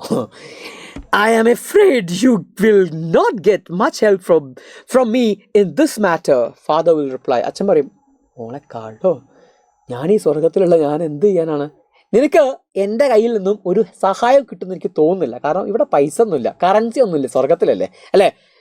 One may well say of this place that it has everything except money. ഈ ആൾക്കാർ പറയുന്നത് ശരിയാണ്, ഇവിടെ എല്ലാം കിട്ടും, ഐസ്ക്രീം വേണോ തരാം അല്ലേ, എന്ത് സുഖ സൗകര്യം ഇവിടെ ഉണ്ട്, പക്ഷെ ഇവിടെ എന്തില്ല, പണം മാത്രം ഇല്ല. എനിക്ക് ഇവിടെ പണം തന്നാൽ നിങ്ങൾക്ക് അവിടെ കൊണ്ടുപോയിട്ട് കാര്യമില്ല. മനസ്സിലായോ? അച്ഛൻ പറഞ്ഞു എനിക്ക് സഹായിക്കാൻ കഴിയില്ലല്ലോ മോളെ. അപ്പോൾ അച്ഛൻ വിചാരിച്ചു എന്ത് കടമാണ്, പണത്തിൻ്റെ കടമാണെന്നാണ് വിചാരിച്ചത്. പക്ഷേ മകൾ പറയാൻ പോകുന്ന മറ്റൊരു കാര്യമാണ്. But it is not money that I owe. അച്ഛാ, ഞാൻ കടപ്പെട്ടിരിക്കുന്നത്, അതാണ് ഓ എന്ന് പറഞ്ഞാൽ, ഞാൻ കടപ്പെട്ടിരിക്കുന്നത് പണമല്ല മാറ്റർ, ഇവിടെ പണമല്ല കാര്യം. പിന്നെയോ, do you remember how you used to play the piano and sing bellman songs to us children, and how you would tell us letters reading Runsburg and Anderson? അച്ഛാ, ഡു യു റിമെമ്പർ, നിങ്ങൾക്ക് ഓർമ്മയുണ്ടോ, നിങ്ങൾ ഞങ്ങൾക്ക് piano വായിച്ചു തരാറില്ലായിരുന്നോ? Bellman എന്ന് പറയുന്ന Swedish കമ്പോസറിൻ്റെ song റൈറ്ററിൻ്റെ പാട്ടുകൾ ഞങ്ങൾക്ക് പാടിത്തരാറില്ലായിരുന്നോ? കുട്ടികളായിരിക്കുന്ന ഞങ്ങൾക്ക് പാടിത്തരാറില്ലായിരുന്നോ? And how you would let us to read Runeberg and Andersen. റൺസ്ബർഗിൻ്റെയും ആൻഡേഴ്സണിൻ്റെയും സ്വീഡിഷ് റൈറ്റേഴ്സ് ആയിട്ടുള്ള ഇവരുടെ പുസ്തകങ്ങളൊക്കെ ഞങ്ങൾക്ക് അങ്ങ് സജസ്റ്റ് ചെയ്തിട്ട് ഞങ്ങളെ കൊണ്ട് വായിപ്പിക്കാറില്ലായിരുന്നോ? എന്നെ കൊണ്ട് വായിപ്പിച്ചിട്ടില്ലായിരുന്നോ എന്ന് അച്ഛനോട് ചോദിക്കുകയാണ്. ഇറ്റ് വാസ് ദെൻ, അങ്ങനെ അന്നാണ് എനിക്ക്, അന്ന് അതാണ് ദെൻ എന്ന് പറയുന്നത്, നൗ ഇപ്പോൾ, ദെൻ അന്ന് എനിക്ക് that I first fell into ഡെപ്റ്റ്. അന്നാണ് ഞാൻ ആദ്യമായിട്ട് കടക്കാരിയാവുന്നത്. അതിന് ഞാൻ ആരോടാണ് കടക്കാരിയായിരിക്കുന്നത്? അച്ഛനോടാണ് ഞാൻ കടക്കാരിയായിരിക്കുന്നത്. ഓക്കെ, എന്നെ ഈ ഒരു കഥയുടെ ലോകത്തേക്കും ഈ പാട്ടിൻ്റെയും ഈ കഥയുടെയും ഒക്കെ ലോകത്തേക്ക് എന്നെ കൈപ്പിടിച്ചുയർത്തിയ എൻ്റെ അച്ഛനോട് ഞാൻ കടപ്പെട്ടിരിക്കുന്നു അച്ഛാ. ഓക്കെ, ഇത് പണം കൊണ്ടുള്ള കടമല്ല അച്ഛാ. ഇനിയോ, father how shall I ever repay dum. ഞാൻ എങ്ങനെയാണ് അച്ഛാ ഇതൊക്കെ തിരിച്ച് നിങ്ങൾക്ക് റീപേ ചെയ്യാൻ പോകുന്നത്, തിരിച്ച് വീട്ടാൻ പോകുന്നത്? For teaching me the love. എന്തിന്? എന്നെ പഠിപ്പിച്ചതിൽ. എന്ത് പഠിപ്പിച്ചു? For teaching me to love, സ്നേഹിക്കാൻ, ഇഷ്ടപ്പെടാൻ. എന്തിനെ? ഫെയറി ടൈൽസ്, അല്ലെ, യക്ഷിക്കഥകൾ, നാടോടി കഥകൾ, and sagas of heroes. Sagas of heroes എന്ന് പറഞ്ഞാൽ, സാഗ എന്ന് പറയുന്നത് long narrative and adventure of hero. നമ്മൾ വീരകഥകൾ എന്നൊക്കെ പറയില്ലേ, വീരകഥകളാണ്. ഓക്കെ, വലിയ വലിയ ഹീറോകളുടെ വീരകഥകളും അതുപോലെ തന്നെ യക്ഷിക്കഥകളും ഫിക്ഷൻസും ഒക്കെ എന്നെ വായിക്കാൻ പ്രേരിപ്പിച്ചു തന്ന എൻ്റെ പൊന്നച്ഛ, അന്ന് മുതലാണ് നിങ്ങളോട് ഞാൻ ആദ്യമായിട്ട് കടപ്പെട്ടത്. എന്ന് വെച്ചാൽ ഞാൻ ഇന്ന് വലിയൊരു എഴുത്തുകാരിയായിട്ടുണ്ട്. ഈ എഴുത്തുകാരിയായിട്ട് എനിക്കിന്ന് നോബൽ സമ്മാനം കിട്ടിയിട്ടുണ്ട്. അതിൻ്റെ ഒക്കെ പിന്നിൽ ശരിക്കും ആരുണ്ട്? നമുക്കൊക്കെ വിജയങ്ങൾ ഉണ്ടാകുമ്പോൾ നമ്മൾ മറക്കാൻ പാടില്ലാത്ത, നമുക്ക് ആദ്യാക്ഷരം പഠിപ്പിച്ചു തന്ന നമ്മുടെ വീട്ടിലിരിക്കുന്ന നമ്മുടെ അമ്മയും അച്ഛനെയാണ്, അല്ലേ? ചിലർക്ക് അമ്മയായിരിക്കും, ചിലർക്ക് അച്ഛനായിരിക്കും. ആദ്യത്തെ ടീച്ചർ എന്ന് പറയുന്നത്. അപ്പോൾ അവൾ ആലോചിക്കുകയാണ്. അതാണ് ആ ഗ്രാറ്റിറ്റ്യൂഡ് നന്ദിയാണ്. ഓക്കെ, നന്ദിയിൽ നിന്നുണ്ടാവുന്ന ആ ഒരു കടപ്പാടാണ് ഡെപ്റ്റ് ഓഫ് ഗ്രാറ്റിറ്റ്യൂഡ് എന്ന് പറഞ്ഞാൽ നമ്മുടെ ചാപ്റ്ററിൻ്റെ ടൈറ്റിൽ തന്നെ. ഓക്കെ, അച്ഛനോടുള്ള അവളുടെ അച്ഛനോട് മാത്രമല്ല, ഒരുപാട് ആൾക്കാരോടുള്ള അവളുടെ വല്ലാത്ത ഒരു സങ്കടമാണ്. എന്തിനുള്ള നന്ദി അവൾ പ്രകാശിപ്പിക്കുകയാണ്. ഓക്കെ, അവരുടെ ഒക്കെ എന്താ പറയുക, ഒരുപാട് പ്രവർത്തനങ്ങളുടെ ഫലമായിട്ടാണ് ഞാൻ ഇന്ന് എന്തെങ്കിലുമൊക്കെ ആയിത്തീരുന്നത് എന്നൊരു തോന്നൽ അവൾക്ക് ഉണ്ടാവുകയാണ്. നല്ല തോന്നലാണ്. ഇനി 10th paragraph. Father will straighten up. ഇത് കേട്ടപ്പം അച്ഛനങ്ങനെ നേരെയിരിക്കും. ഓക്കെ, സമാധാനം, പൈസയല്ലല്ലോ. His rocking chair and look of wonder will come into his eyes. അദ്ദേഹത്തിൻ്റെ കണ്ണിൽ ഒരു അത്ഭുതത്തിൻ്റെ നോട്ടമുണ്ടാവും. I am glad that I got you into this depth. സന്തോഷമുണ്ട് നിനക്ക് കടം തന്നതിൽ, അല്ലെങ്കിൽ നീ എന്നോട് കടപ്പെട്ടതിൽ എനിക്ക് സന്തോഷമുണ്ട് മോളെ. ഓക്കെ, എന്നിട്ടോ, he will say, yes, you may be right, father, but then remember that this is not at all of it. Okay, അച്ഛാ ശരിയാണ്, അച്ഛൻ പറഞ്ഞത് ശരിയാണ്, അച്ഛനോട് ഞാൻ കടപ്പെട്ടിരിക്കുന്നു. പക്ഷേ അച്ഛനോട് മാത്രമല്ല എനിക്ക് കടപ്പാടുള്ളത്. പിന്നെയോ, തിങ്ക് ഓഫ് ദോസ് പൂർ. ഒന്ന് ആലോചിച്ച് നോക്കിയേ, നമ്മുടെ നാട്ടിലുണ്ടായിരുന്ന ആ പാവപ്പെട്ട ഹോംലെസ്, വീടില്ലാത്ത വേഗാബോൺസ് എന്ന് പറഞ്ഞാൽ a person who has no home or job and travels from place to place. വീടൊന്നുമില്ലാത്ത, നമ്മളെ സ്ഥലമൊന്നുമില്ലാത്ത, ഇങ്ങനെ എന്താ പറയുക, വാണ്ടർ ചെയ്ത് നടക്കുന്ന ആൾക്കാർ. അപ്പം നമ്മൾ ഈ പാട്ടും കഥയൊക്കെ പാടി ആളുകളെ രസിപ്പിച്ച് ഇങ്ങനെ ത്രില്ലടിപ്പിച്ചിട്ട് ഇങ്ങനെ ഊര് ചുറ്റുന്ന ആളുകളുണ്ടായിരുന്നു. പാണന്മാരെന്നൊക്കെ നിങ്ങൾ കേട്ടിട്ടുണ്ടായിരിക്കും. വീരകഥകളൊക്കെ പോയിട്ട് വീട്ടിൽ മുമ്പിലൊക്കെ വന്നിട്ട് ഇങ്ങനെ പാട്ടുകൾ പാടി അല്ലെങ്കിൽ ചില ആക്റ്റുകളൊക്കെ കാണിച്ച് ആളുകളെ ചിരിപ്പിക്കുകയും ചിന്തിപ്പിക്കുകയൊക്കെ ചെയ്യുന്ന ചില ടീംസ്, അല്ലേ? അപ്പോൾ ആ പറയുന്ന വേഗാബോൺസിനെ അച്ഛന് ഓർമ്മയില്ലേ? ഓക്കെ, നാടോടികളെ ഓർമ്മയില്ലേ? എനിക്ക് കഥകൾ പറഞ്ഞ who use to travel up and down playing the fool and singing all those songs. അവരിങ്ങനെ എപ്പോഴും സഞ്ചരിച്ച്, അവിടേക്കും ഇവിടേക്കും സഞ്ചരിച്ച് അവരുടെ എന്താ പ്ലേയിങ് ദ ഫൂൾസ് എന്ന് പറഞ്ഞാൽ വിഡ്ഢിത്തരങ്ങൾ കാണിച്ചിട്ട്, എന്ന് വെച്ചാൽ നമ്മളെ ചിരിപ്പിക്കാൻ വേണ്ടിയിട്ട് മണ്ടത്തരങ്ങളൊക്കെ കാണിച്ച് പാട്ടുകളൊക്കെ പാടി നമുക്കൊരുപാട് പാട്ടുകളൊക്കെ പഠിപ്പിച്ചു തന്ന, കഥകളൊക്കെ പറഞ്ഞു തന്ന ആളുകൾ. What do I not out to them. എന്താ എനിക്ക് അവരോടും കടപ്പാടില്ലേ? To their mischief and mad pranks, അല്ലേ? അപ്പോൾ ഞാൻ ഈ അടുത്ത് നമ്മുടെ ഏതൊരു എഴുത്തുകാരൻ്റെ പുസ്തകത്തിൽ തുടക്കത്തിൽ, മലയാള എഴുത്തുകാരനാണ്, അതിൽ അദ്ദേഹം ഇങ്ങനെ എഴുതി വെച്ചിട്ടുണ്ട്, ഒരുപാട് കഥകൾ പറഞ്ഞു തന്ന്, പത്മരാജൻ്റെ കഥ പുസ്തകത്തിലാണെന്നോ, അങ്ങനെ ഒരുപാട് കഥകൾ എന്നെ പറഞ്ഞു തന്ന് എന്നെ കഥാകാരനാക്കി, അല്ലെങ്കിൽ കഥകളുടെ ലോകത്തേക്ക് എന്നെ കൈപിടിച്ച് ഉയർത്തിയ എൻ്റെ അമ്മയ്ക്ക് എന്ന് പറഞ്ഞിട്ടാണ് അദ്ദേഹം ആ ഒരു പുസ്തകം തുടങ്ങുന്നത്. വലിയ പുസ്തകമാണ്. നമ്മൾ അദ്ദേഹത്തിൻ്റെ അമ്മയെ ഓർത്ത് വെക്കണം. അമ്മ ഇങ്ങനെ കഥകൾ പറഞ്ഞു കൊടുക്കാനാണ്. ഇതേപോലെ ഇവൾക്ക് കുറേ കഥകൾ പറഞ്ഞു കൊടുത്തിരുന്ന ആളുകളാണ് ഇവരൊക്കെ. അപ്പോൾ അവരോടൊക്കെ ഞാൻ എങ്ങനെയാണ് നന്ദി പറയാതിരിക്കുക? ടു ദെയർ മിസ്ചീഫ് എന്ന് പറഞ്ഞ വികൃതിയാണ്. ആൻഡ് മാഡ് പ്രാങ്ക് അറിയാലോ നമുക്ക്, അല്ലേ? അവരുടെ കുസൃതികളും അതുപോലെ തന്നെ അവരുടെ ഈ പറയുന്ന കുറച്ച് വൈൽഡായിട്ടുള്ള പ്രാങ്കുകളൊക്കെ ഞാൻ എങ്ങനെയാണ് മറക്കുക അച്ഛാ? than the old men and women sitting in their small grey cottages. പിന്നെ ഞാൻ പറയുന്നത് കുറച്ച് ആൾക്കാരെയാണ്. ആ വൃദ്ധരായ മനുഷ്യരുണ്ടല്ലോ, men and women sitting in their small grey cottages, അവിടെ ചെറിയ പൊടി പിടിച്ച ആ ചെറിയ കൂടാരങ്ങളിൽ ജീവിക്കുന്ന അവർ, telling me wonderful stories of water sprites and trolls and enchanted maidens. ആ പാവപ്പെട്ട ആളുകളായിരുന്നു, ആ ചെറിയ വീടുകളിൽ താമസിച്ചിരുന്ന, കോട്ടേജുകളിൽ താമസിച്ചിരുന്ന ഈ ആളുകളായിരുന്നു, ഓൾഡ് മെൻ ആയിരുന്നു എനിക്ക് കഥകൾ പറഞ്ഞു തരാറ്. എന്ത് കഥകളാണ് പറഞ്ഞു തരാറ്?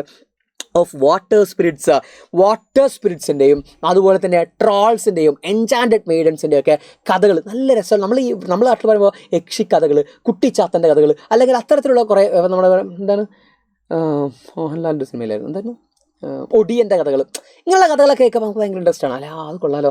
ഡ്രാക്കുളയുടെ കഥകൾ എന്നൊക്കെ പറയുമ്പോൾ ഇതുപോലെ ഇവിടെ കുറച്ച് ഇതാണ് ട്രോള്. ഒരു അഗ്ലി ഡോർഫ് ആൻഡ് ജയൻ്റ് എന്നൊക്കെ പറയുന്നത്, ഡോർഫ് ഓർ ജയൻ്റ് ആയിട്ടുള്ള ഇങ്ങനെ മനുഷ്യന്മാർ, ഇതാണ് ട്രോൾ എന്ന് പറഞ്ഞാൽ. അപ്പോൾ ഇങ്ങനെയുള്ള കഥകൾ. അതുപോലെ തന്നെ ഈ പറയുന്ന വാട്ടർ സ്പ്രൈറ്റ് എന്ന് പറയുന്ന സൂപ്പർ നാച്ചുറൽ കഥകളാണ്. യൂറോപ്പിലൊക്കെയാണ് അവിടെയാണ് ഈ ഫെയറി ടൈൽ നിലനിൽക്കുന്നത്. അതുപോലെ തന്നെ വിച്ചസിനെ നിങ്ങൾക്കറിയാം, എൻചാൻറ്റഡ് മെയ്ഡൻസ് എന്ന് പറയുന്നത് ഇങ്ങനെ നല്ല അതിശയിപ്പിക്കുന്ന തരത്തിലുള്ള സുന്ദരികളായുള്ള സ്ത്രീകളായിരിക്കും. നമ്മൾ ചുണ്ണാമ്പൊക്കെ ചോദിച്ചു വരില്ലേ, ചുണ്ണാമ്പ് കൊടുത്ത് വേണമെന്ന് പറഞ്ഞാൽ തീർന്നു അല്ലേ. അപ്പോൾ അത്തരത്തിലുള്ള ഈ മെയ്ഡൻസിൻ്റെ കഥകളൊക്കെ എനിക്ക് പറഞ്ഞു തന്നത് ആരാണ്? ഈ പറയുന്ന വൃദ്ധന്മാരായിരുന്നു. Okay, it was they who taught me that there is poetry in the hard rocks. അവരാണ് എനിക്ക് പഠിപ്പിച്ചു തന്നത്. അവരാണ് എനിക്ക് പഠിപ്പിച്ചു തന്നത്. എന്ത് പഠിപ്പിച്ചു തന്നു? there is poetry, കവിതയുണ്ട്. എവിടെ? in hard rocks. ഓക്കെ, കരിമ്പാറകളിലും കവിതയുണ്ടെന്ന് എന്നെ പഠിപ്പിച്ചു. ഓക്കെ, ആൻഡ് ബ്ലാക്ക് ഫോറസ്റ്റ്, കറുത്ത കാടുകളിലും കവിതയുണ്ടെന്ന് എന്നെ പഠിപ്പിച്ചത്.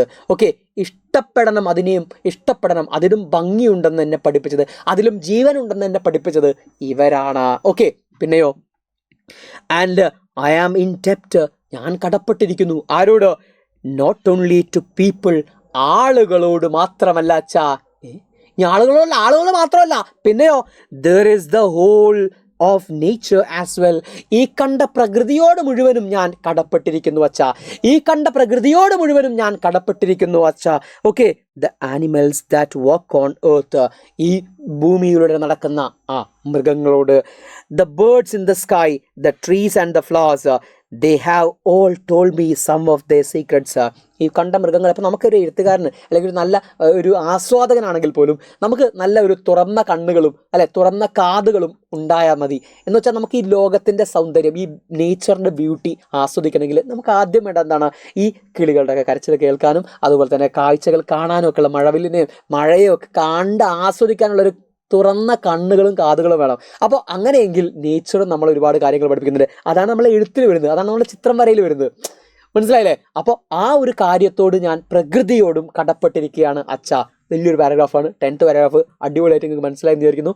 വേഗം നമുക്ക് നെക്സ്റ്റ് പാരഗ്രാഫിലേക്ക് വരാം. 11th paragraph. ഇതൊക്കെ കേട്ട് അച്ഛൻ, father will be as carefree and relaxed as he used to be. അച്ഛൻ സാധാരണ used to be എന്ന് പറഞ്ഞാൽ സാധാരണ എങ്ങനെയാണോ അതുപോലെ തന്നെ വളരെ കെയർഫ്രീ ആയിട്ട് കൂളായിട്ട് ഇരിക്കുകയാണ്. ഓക്കെ, കെയർഫ്രീ എന്ന് പറഞ്ഞാൽ ഫോർമൽ എക്സ്പ്രഷൻ ഓഫ് എന്താണ്, ഒരു വളരെ നോർമലായിട്ടിരിക്കുക. ഓക്കെ, റിലാക്സ്ഡ് ആയിട്ട് അദ്ദേഹം ഇങ്ങനെ കേട്ടു. Never fear child, there is remedy for your trouble. പേടിക്കണം മോളെ, നിന്റെ ഈ ഒരു പ്രശ്നത്തിന് ഒരു പരിഹാരമുണ്ട്. Don't worry. I don't think, father, that you really understood how hard it is for me. അച്ഛാ, പരിഹാരം എനിക്ക് തോന്നുന്നില്ല അച്ഛന് കൃത്യമായിട്ട് മനസ്സിലാക്കുന്നത്. എൻ്റെ ശരിയായ പ്രശ്നം എന്താണെന്ന് അച്ഛന് കൃത്യമായി മനസ്സിലാക്കുന്നത് എനിക്ക് തോന്നുന്നില്ല. Okay, father that really understand how hard it is for me. I am also in ഡെപ്റ്റ് ടു മൈ റീഡേഴ്സ്. കഴിഞ്ഞിട്ടില്ല, ഇനിയും ഞാൻ ആൾക്കാരോട് കടപ്പെട്ടിരിക്കുന്നുണ്ട്, എൻ്റെ വായനക്കാരോട് ഞാൻ കടപ്പെട്ടിരിക്കുന്നുണ്ട്. What would have become of me if no one had wanted to read my books. വായനക്കാരില്ലായിരുന്നുവെങ്കിൽ, എൻ്റെ പുസ്തകം ആർക്കും വായിക്കണമെന്നില്ലായിരുന്നുവെങ്കിൽ ഞാൻ ആരാവും? ഞാനൊന്നും ആവില്ല. ഓക്കെ അച്ഛാ, and don't forget all those who have written of me. എന്നെക്കുറിച്ച് എഴുതിയ ആളുകളെയും എനിക്ക് വിസ്മരിക്കാൻ സാധിക്കില്ല. എന്നുവെച്ചാൽ എന്നെക്കുറിച്ചിട്ട് ഒരുപാട് ആൾക്കാർ എഴുതിയിട്ടുണ്ട്, പലതും എഴുതിയിട്ടുണ്ടാവും അല്ലേ. നല്ലത് എഴുതിയിട്ടുണ്ടായിരിക്കും, ചീത്ത എഴുതിയിട്ടുണ്ടായിരിക്കും, മോശമാണുള്ള എഴുത്തുകളെന്നൊക്കെ എഴുതിയിട്ടുണ്ടായിരിക്കും. ഏതായാലും ഇതും എനിക്ക് മറക്കാൻ പറ്റൂല. അവരും എന്നെ ഒരുപാട് സഹായിച്ചിട്ടുണ്ട്. Think of those in foreign lands, മറ്റ് രാജ്യങ്ങളിലുള്ള ആളുകളെ ഒന്ന് ആലോചിച്ച് നോക്ക്. Who have worked for me, അവരെനിക്ക് വേണ്ടിയിട്ട് ജോലി ചെയ്തിട്ടുണ്ട് എന്ന് വെച്ചാൽ അവരെൻ്റെ പുസ്തകങ്ങൾ വായിച്ചു, എന്നെക്കുറിച്ച് പഠിച്ചു, എന്നെക്കുറിച്ചിട്ട് എന്താ പറയുക എഴുതി, അങ്ങനെയുള്ള ആളുകളുണ്ട്. ഐ ഓഫ് ദം ഗ്രാറ്റിറ്റ്യൂഡ്, നന്ദി, എനിക്ക് അവരോടും നന്ദിയുണ്ട് അച്ഛാ. Father both for their prize, അവരുടെ പ്രൈസ് എന്ന് പറഞ്ഞാൽ എന്താണ്? പുകഴ്ത്തലുകൾ. അടിപൊളി എഴുത്താണെന്നൊക്കെ പറയൂലേ, അതാണ് പുകഴ്ത്തലുകൾ. അതുപോലെ തന്നെ ആൻഡ് ഫോർ ദെയർ സെൻഷ്യൂർ എന്ന് പറഞ്ഞാൽ ഡിസപ്രൂവൽ, സിവിയർ ആയിട്ടുള്ള ഡിസപ്രൂവൽ. നമ്മളിപ്പോൾ സിനിമ റിവ്യൂസ് ഒക്കെ കേൾക്കാറില്ലേ, എന്ത് പടം എന്നൊക്കെ പറയില്ലേ, അത് സിവിയർ ആയിട്ടുള്ള ഡിസപ്രൂവലാണ്, സെൻഷ്യൂറാണ്. ഓക്കെ, അത്തരത്തിലുള്ള സെൻഷ്യൂറിനോടും അവരോട് ഞാൻ നന്ദിപ്പെടുന്നു. എന്നാൽ അങ്ങനെ പറയുന്നത് എന്നെ കുറ്റം പറയുന്ന ആൾക്കാരോട് തന്നെ നന്ദി. എന്നാലേ ഞാൻ മനസ്സിലാക്കുള്ളൂ എൻ്റെ പോരായ്മകൾ, അല്ലേ? എൻ്റെ കുറ്റം തന്നാലേ എനിക്ക് പറയാൻ പറ്റുള്ളൂ എൻ്റെ എഴുത്തിൽ എന്തൊക്കെ പ്രശ്നങ്ങളുണ്ടെന്ന്. അടുത്തത് ഞാൻ അത് ബെറ്റർ ആക്കാൻ വേണ്ടി ശ്രമിക്കും. മനസ്സിലായില്ലേ? അപ്പോൾ അത്തരത്തിലുള്ള ആളുകളോടും എനിക്ക് നന്ദിയുണ്ട്. യെസ് ഫാദർ വിൽ സേ, ശരിയാണ്. റീഡേഴ്സിനോടും നിന്നെക്കുറിച്ച് എഴുതിയ ആളുകളോടൊക്കെ നിനക്ക് നന്ദിയുണ്ട്. ഓക്കെ, ശരിയാണ്. And I shall see him look at the little less calm. ഇപ്പോൾ അദ്ദേഹത്തിന് എന്താണ്? ഞാൻ അദ്ദേഹത്തെ കാണും. എങ്ങനെ? ഐ ഷാൽ സീ ഹിം, ഞാൻ അദ്ദേഹത്തെ കാണും. ലുക്ക്, എങ്ങനെയാണ് അദ്ദേഹം ഇപ്പോൾ? ലിറ്റിൽ ലെസ് കാം എന്ന് പറഞ്ഞാൽ എന്താ? ശാന്തനായിരിക്കുക. അപ്പോൾ ലിറ്റിൽ ലെസ് കാം ആയിട്ട് ഇരിക്കുന്ന അച്ഛനെ ഞാനിപ്പോൾ കാണും. Remember all you have help me Father, remember all who have helped me, Father. I shall say, think of my faithful friend. എന്നെ സഹായിച്ച ആളുകളെ ഒക്കെ, എന്നെ ഹെൽപ്പ് ചെയ്ത ആളുകളെയൊക്കെ ഞാൻ ഓർക്കുന്നു അച്ഛാ. I think of my faithful friend, എൻ്റെ ഒരു നല്ല സുഹൃത്തിനെ ഞാൻ ഓർത്തു വെക്കുന്നു. ഒരു നന്ദിയുള്ള, എന്നോട് വളരെയധികം കൂറുള്ള എൻ്റെ ഒരു സുഹൃത്തിനെ ഞാൻ ഓർക്കുന്നു. ആരാണത്? എസ്എൽഡേ, who tried to open doors for me when no one dared to believe in me. എന്നെ ആരും വിശ്വസിക്കാത്ത സമയത്തും എനിക്ക് വാതിലുകൾ തുറന്നു തന്ന, എന്ന് വെച്ചാൽ എന്നെ പ്രോത്സാഹിപ്പിച്ച, എടാ നീ എഴുതുന്നതൊക്കെ കൊള്ളാട്ടോ, ഒരു ദിവസം നിന്നെ ലോകം അംഗീകരിക്കും, നീ എഴുതട മോളെ എന്ന് പറഞ്ഞ് എന്നെ പ്രോത്സാഹിപ്പിച്ച എസ്എൽഡേ എന്ന് പറയുന്ന എൻ്റെ സുഹൃത്തിനെ ഞാൻ എന്നും ഓർക്കുന്നു അച്ഛാ. അവളോട് എനിക്ക് നന്ദിയുണ്ട് അച്ഛാ. ഓക്കെ, അവളോട് എനിക്ക് കടപ്പാടുണ്ട് അച്ഛാ. ഇനിയോ, all the love that has come to me, എന്നിലേക്ക് വന്ന എല്ലാ സ്നേഹത്തിനും, എൻ്റെ മറ്റു സുഹൃത്തുക്കളിൽ നിന്നും ഒക്കെ വന്ന എൻ്റെ സ്നേഹത്തിന്. ദ ഓണേഴ്സ് എന്ന് പറഞ്ഞാൽ അംഗീകാരങ്ങളാണ് കേട്ടോ. ഓണേഴ്സ് എന്ന് പറഞ്ഞാൽ എന്താണ്? അംഗീകാരങ്ങളാണ്. ഓക്കെ, എന്നിലേക്ക് വന്ന എല്ലാ അംഗീകാരങ്ങൾക്കും, ദ ഡിസ്റ്റിങ്ഷൻസ്, മറ്റ് നേട്ടങ്ങൾക്കും ഒക്കെ ഞാൻ കടപ്പെട്ടിരിക്കുന്നു. Do you not understand now that I had to come to you to ask how such debts can be paid? Do you not understand? ഇപ്പോൾ അച്ഛന് മനസ്സിലായില്ലേ എന്ത്? ഞാനിവിടെ വന്നിരിക്കുന്നത് എങ്ങനെ ഞാൻ ഈ കടങ്ങളൊക്കെ വീട്ടും എന്നതിൻ്റെ ഒരു അഡ്വൈസ് കിട്ടാനാണ് അച്ഛാ. ഓക്കെ, ക്ലിയർ അല്ലേ? സ്വർഗത്തിലും സമാധാനം തരില്ലല്ലേ എന്ന് അച്ഛൻ ആലോചിക്കുന്നുണ്ടാവും. അങ്ങനെയല്ല, തമാശ പറഞ്ഞാണ്.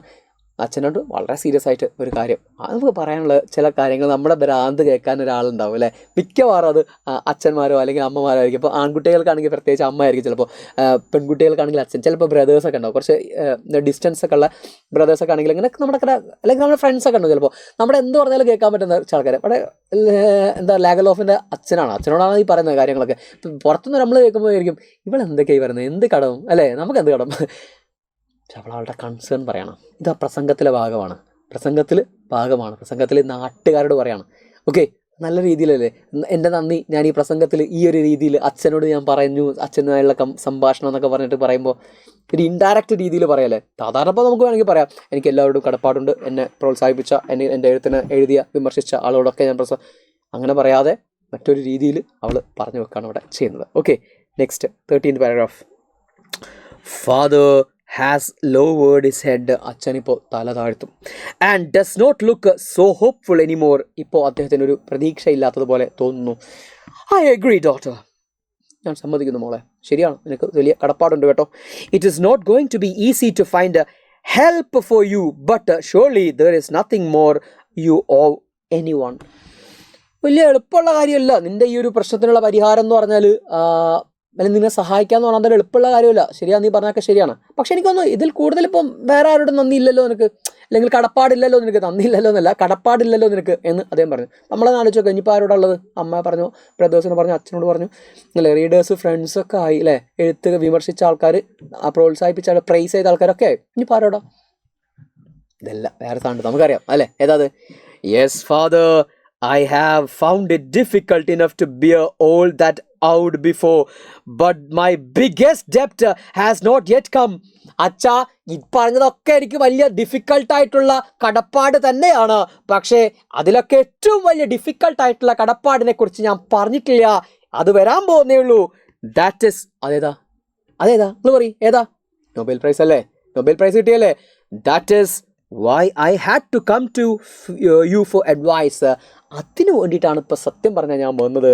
അത് പറയാൻ വേണ്ടിയിട്ടാണ്, സത്യം പറയാൻ വേണ്ടി മാത്രമല്ല, ഞാനിപ്പോൾ വന്നിരിക്കുന്നത് ആ കാര്യം പറയാൻ വേണ്ടിയിട്ടാണ്. ഏത് കാര്യം?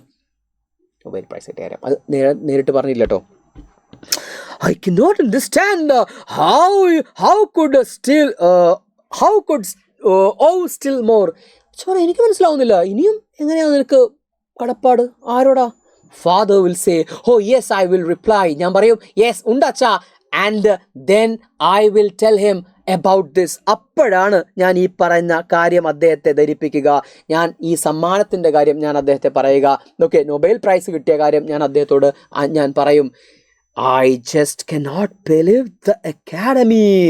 Father will say, but looking at me and seeing my face, he will know it is all true. എനിക്ക് വിശ്വസിക്കാൻ കഴിയില്ല കേട്ടോ, അക്കാഡമിയോ.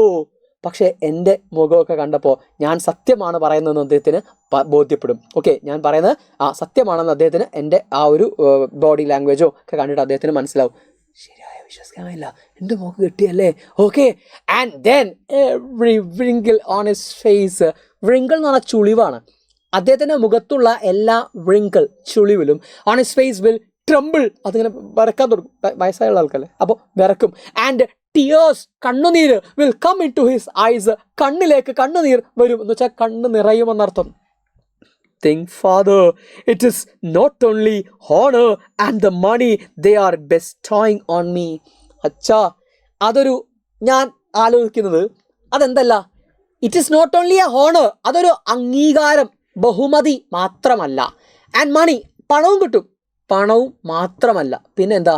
ദേ ആർ ബെസ്റ്റോയിങ് ഓൺ മീ എന്ന് പറഞ്ഞാൽ അവരെൻ്റെ മേലെ എന്താ പറയുക, അർപ്പിക്കുന്നത്, അല്ലെങ്കിൽ അവരെനിക്ക് ഒരു അനുഗ്രഹമായി തരുന്നത്, അല്ലെങ്കിൽ എൻ്റെ മേലെ നിക്ഷിപ്തമാക്കി തരുന്നത് എന്തല്ല, ഒരു കേവലം അംഗീകാരവും പണവും മാത്രമല്ല. പിന്നെ എന്താ? They have shown that they have trust enough in me to single me out of before the whole world. എന്ന് വെച്ചാൽ ലോകത്തിൽ എത്രയോ ലക്ഷക്കണക്കിൽ എഴുത്തുകാർ, അതിനിടയിൽ അല്ലേ ഒരു സിംഗിൾ മീ എന്നെ ചൂസ് ചെയ്തു, എന്നെ വിശ്വസിച്ചു എന്നർത്ഥം, എൻ്റെ എഴുത്തിനെ വിശ്വസിച്ചു എന്നർത്ഥം. അപ്പം സ്വീഡിഷ് അക്കാദമിയോട്, നൊബേൽ സമ്മാനം നൽകുന്ന സ്വീഡിഷ് അക്കാദമിയോട് എനിക്ക് നന്ദി ഉണ്ടാവില്ലേ? അല്ലേ? How shall I repay this ഡെപ്റ്റ്? ഈ ഒരു കടം ഞാൻ എങ്ങനെയാണ് വീട്ടുക അച്ഛാ? Father will sit and still no words will come as he thinks. അച്ഛൻ ആലോചിക്കുന്നതുകൊണ്ട് അദ്ദേഹത്തിൻ്റെ മനസ്സിലേക്ക് വായിലിപ്പോൾ വാക്കുകളൊന്നും വരുന്നില്ല. Then drying his tears of joy from his eyes, ആ സന്തോഷ കണ്ണീര് തുടച്ചിട്ട് he will bang down his fist on the arm of the rocking chair and say, ആ rocking ചെയറിൻ്റെ എന്താണ് ആടുന്ന കസാരയുടെ എന്താണ് ഹാൻഡിൽ, ആ ഒരു ഹാൻഡിലിൽ മൂപ്പരെന്ത് ചെയ്യും? റോക്കിംഗ് ചെയറിൽ ആമെന്ന് പറഞ്ഞാൽ കൈയാണ് കേട്ടോ, ഹാൻഡിൽ എന്ന് പറഞ്ഞാൽ അതാണ്. കയ്യിൽ മൂപ്പരെന്ത് ചെയ്യും? മൂപ്പരുടെ ഫിസ്റ്റ് എന്ന് പറഞ്ഞാൽ മുഷ്ടി, ഈ ഭാഗം കൊണ്ട് ഒരൊറ്റ ഇടിക്കും. എന്നിട്ട് ഇടിച്ചിട്ട് പറയും എന്ത്? മകളടിച്ചാലോ കേട്ടോ, നമ്മളെ കൊണ്ടാണ് ഇടിക്കില്ലേ, അതേപോലെ ഇടിച്ചിട്ട് മൂപ്പർ പറയുകയാണ് എന്തോ, I will not rack my brain about problems that no one in heaven or on earth can solve. ഞാൻ എൻ്റെ തല പൊളിക്കൂല. എങ്ങനെ? ഇത്തരത്തിലുള്ള കാര്യങ്ങൾ ചിന്തിച്ചിട്ട്. എത്തരത്തിലുള്ള കാര്യങ്ങൾ? ആകാശത്തിലുള്ളവനോ അല്ലെങ്കിൽ സ്വർഗത്തിലുള്ളവനോ ഭൂമിയിലുള്ളവനോ പരിഹാരം കാണാൻ പറ്റാത്ത ഇത്തരം ചിന്തകൾ, ഇത്തരം കാര്യങ്ങൾ ആലോചിച്ചിട്ട് വെറുതെ എന്തിനാ ഞാൻ തല പൊളിക്കൂല, ഞാൻ തല പുകയ്ക്കൂല എന്നൊക്കെ നമ്മൾ പറയില്ലേ, അതുപോലെ അദ്ദേഹം പറയാണ് ഐ വിൽ നോട്ട് റാക്ക് എന്ന് പറഞ്ഞാൽ to cause shuffle, to bring anguish, ruin എന്നൊക്കെ അർത്ഥം, നശിപ്പിക്കുക എന്നൊക്കെ അർത്ഥം. ഓക്കെ, ഞാൻ എൻ്റെ തലയെ നശിപ്പിക്കില്ല, അല്ലെങ്കിൽ ചിന്തകൾ എങ്ങനെ വെറുതെ ആവശ്യമില്ലാതെ ചിന്തിച്ചിട്ട് I am too happy that you have been given the Nobel Prize to worry about anything. എനിക്ക് എന്തിനാ worry about anything? മറ്റുള്ള കാര്യത്തെ ഞാൻ എന്തിനാണ് worry ചെയ്യുന്നത്? കാരണം എനിക്ക് ഏറ്റവും സന്തോഷകരമായുള്ള ഒരു കാര്യമുണ്ടല്ലോ, എൻ്റെ മകൾക്ക് എന്ത് കിട്ടിയിരിക്കുന്നു? നൊബേൽ പ്രൈസ് കിട്ടിയിരിക്കുന്നു. അതിൽ കൂടുതൽ സന്തോഷം എനിക്ക് എന്താണ് വരാനുള്ളത്? എന്നതാണ് എനിക്ക് പറയാനുള്ളത്. ഈ സന്ദർഭത്തിൽ ഞാൻ എന്തിനാണ് വെറുതെ ഇങ്ങനെ ആലോചിക്കുന്നത്, ഈ ഒരു അഡ്വൈസ് തരാം, എന്താ പറയുക, ഇവരോടൊക്കെ എങ്ങനെ നന്ദി കടപ്പാട് വീട്ടും എന്നൊക്കെ ആലോചിച്ച് ഞാൻ എന്തിനാണ് ടെൻഷൻ അടിക്കുന്നത്? എനിക്ക് ഭയങ്കര ഹാപ്പിയുള്ള സമയമല്ലോ ഇപ്പോൾ. എൻ്റെ മകൾക്ക് നൊബേൽ സമ്മാനം കിട്ടിയിട്ടുണ്ട് എന്ന് അച്ഛൻ പറയും. ലാസ്റ്റ് പാരഗ്രാഫാണ്, കഴിഞ്ഞു, ചാപ്റ്റർ കഴിഞ്ഞു. Your Majesties. അപ്പോഴാണ് നമ്മൾ മനസ്സിലാക്കുക ഇതെന്താ, ഇത് പ്രസംഗമായിരുന്നു, പ്രസംഗത്തിൻ്റെ അവസാന ഭാഗമാണ്. എന്താ നമ്മൾ പറയില്ലേ, ഡിയർ ഫ്രണ്ട്സ് അല്ലെങ്കിൽ respect teachers and my dear friends എന്നൊക്കെ പറയില്ലേ, അതേപോലെ ഇവർ അവസാനിപ്പിക്കുന്ന സമയത്ത് ഒന്നുകൂടെ അവരെ വിളിച്ച് പറയാണ് എന്താണ്, യുവർ മെജസ്റ്റീസ്. മെജസ്റ്റീസ് എന്ന് പറഞ്ഞാൽ ബഹുമാനാർത്ഥം ആളുകളെ വിളിക്കുന്നതാണ്, അഭിസംബോധന ചെയ്യാണ്. Okay, your majesties, your royal highness, അതും ആളുകളെ അഭിസംബോധന ചെയ്യാണ്. അവിടെ കൂടിയിരിക്കുന്ന ആളുകളെ your royal highness, ladies and gentlemen, അത് നമുക്കറിയാം അല്ലേ, ladies and gentlemen, having received no better answer, എനിക്ക് കുറച്ചുകൂടെ നല്ല ബെറ്റർ ആയിട്ടുള്ള ആൻസർ കിട്ടാത്തത് കൊണ്ട്, than this to my all questions, എൻ്റെ എല്ലാ ചോദ്യങ്ങൾക്കും കൃത്യമായൊരു ഉത്തരം, ഇതിനേക്കാൾ ബെറ്റർ ആയിട്ടുള്ള ഒരു ആൻസർ കിട്ടാത്തത് കൊണ്ട്, it only remains to me that to ask you to join me in the toast which I have the honour to propose to the Swedish Academy. എന്ന് വെച്ചാൽ ഈ കൂടിയ ആളുകൾക്ക് ടോസ്റ്റ് എന്ന് പറഞ്ഞാൽ ഒരു, നമ്മളിപ്പോൾ എന്താ പറയുക, ഒരു പാർട്ടിയൊക്കെ കൊടുക്കൂലേ, എന്ന് വെച്ചാൽ അപ്പോൾ നമുക്കൊരു ഒരു A+ കിട്ടി, ഫുൾ A+ കിട്ടി. അപ്പോൾ ആ അന്ന് നമ്മൾ കൊടുക്കുന്ന ഒരു സൽക്കാരം, ആ സൽക്കാരത്തിലേക്ക് ഞാൻ എല്ലാവരെയും ക്ഷണിക്കുക മാത്രമാണ് ചെയ്യുന്നത്. സ്വീഡിഷ് അക്കാദമിയെ ക്ഷണിക്കുക എന്ന് വെച്ചാൽ ഇവിടെ പാർട്ടി എന്നോ അല്ലെങ്കിൽ ഇങ്ങനെയും മനസ്സിലാക്കാം, ഈ ഒരു സന്തോഷത്തിൻ്റെ മുഹൂർത്തത്തിൽ എന്നെ ജോയിൻ ചെയ്യാൻ, ഓക്കെ, എൻ്റെ കൂടെ ജോയിൻ ചെയ്യാൻ ഞാൻ നിങ്ങളെയും ക്ഷണിക്കുക മാത്രമാണ് ചെയ്യുന്നത്. അതിൽ കൂടുതൽ എനിക്കൊന്നും പറയാനില്ല. ഈ ഒരു സമ്മാനം എനിക്ക് കിട്ടുമ്പോൾ അതിൽ നിങ്ങളും പങ്കാളികളാണ്. ഓക്കെ, നിങ്ങളോടുള്ള കടപ്പാട് എങ്ങനെയാണ് വീട്ടുക എന്ന ചോദ്യമാണ് എൻ്റെ ഉള്ളിലുള്ളത്. ഞാൻ എൻ്റെ അച്ഛനോട് ചോദിച്ചു, പക്ഷേ എനിക്ക് അതിൽ കൂടുതൽ വലിയ ഒരു ഉത്തരവൊന്നും കിട്ടിയിട്ടില്ല. സോ എനിക്കിത്രേ പറയാനുള്ളൂ, നിങ്ങളും എൻ്റെ ഈ ഒരു ഹാപ്പിനെസ്സിൽ നിങ്ങളും ഇതിൽ പങ്കുചേരണം എന്ന് മാത്രമേ പറയാനുള്ളൂ. ഓക്കെ, അതാണ് ഇങ്ങനെ പറയുന്നത്. It only remains to me to ask you to join me, നിങ്ങൾ എന്നെ ജോയിൻ ചെയ്യണം in the toast which I have the honour to propose to the Swedish Academy. Swedish Academy എനിക്ക് പ്രപ്പോസ് ചെയ്തിരിക്കുന്ന, എനിക്ക് നൽകിയിരിക്കുന്ന ഈ ഒരു സന്തോഷവേളയിൽ നിങ്ങളും ജോയിൻ ചെയ്യണം എൻ്റെ കൂടെ എന്ന് പറഞ്ഞ് അവരെന്ത് ചെയ്യാണ്, ഈ ഒരു പ്രസംഗം അവസാനിപ്പിക്കുകയാണ്. നമുക്ക് ഈ ഒരു ചാപ്റ്റർ ക്ലിയർ ആയിട്ട് മനസ്സിലായെന്ന് വിചാരിക്കുന്നു. ഈ ഒരു ചാപ്റ്ററിൻ്റെ ക്വസ്റ്റ്യൻ ആൻസേഴ്സ് ഉണ്ട്. അതുപോലെ തന്നെ എന്താ പറയുക, വാട്ട് സേ, ഈ ചാപ്റ്ററിലെ എല്ലാ കാര്യങ്ങളും നമുക്ക് ഡീറ്റെയിൽ ആയിട്ട് നിങ്ങൾക്ക് പഠിക്കാനുണ്ട്. സെക്കൻഡ് ചാപ്റ്ററാണ്. സോ ടഫായിട്ടുള്ള ചാപ്റ്റർ ഒന്നുമല്ല, ആകെ ഒരു പ്രസംഗമാണ്. നൊബേൽ സമ്മാനം കിട്ടി വീട്ടിലേക്ക് വരുന്ന സമയത്ത് അവർ നടത്തുന്ന ഒരു ഗംഭീരമായിട്ടുള്ള പ്രസംഗമാണ്. ആ പ്രസംഗത്തിൽ അദ്ദേഹം പറയുന്നത്, ട്രെയിനിൽ യാത്ര ചെയ്തുകൊണ്ടിരിക്കുന്ന സമയത്ത് അവൾക്ക് ഒരുപാട് ആളുകളെ എന്താ പറയുക, ഈ സമ്മാനം കിട്ടാൻ അവളെ സഹായിച്ച, ചെറുപ്പത്തിൽ അവളെ സഹായിച്ചതും വലുപ്പത്തിൽ അവളെ സഹായിച്ചതുമായിട്ടുള്ള ഒരുപാട് ആളുകൾ അവളിങ്ങനെ ഓർക്കുകയാണ്. ആ ഓർക്കുന്ന സമയത്ത് അവൾ ഏറ്റവും കൂടുതൽ മിസ് ചെയ്യുന്നത് അവളുടെ അച്ഛനെയാണ്.